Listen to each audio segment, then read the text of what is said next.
Kulu kardeş salam, akşamı xeyir, ne tersen abone.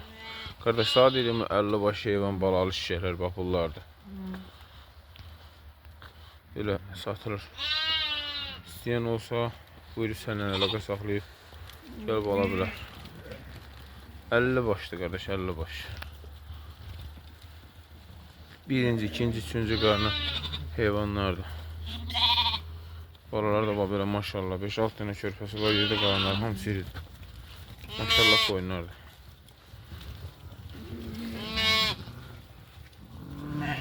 Kim riyal arzular sizsə buyurub səndən əlaqə saxlayıb gəlib bu heyvanları götürə bilərsiniz qardaş.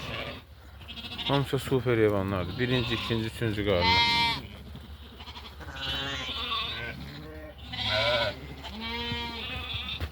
İçində bax belə tumluq qoçu da var.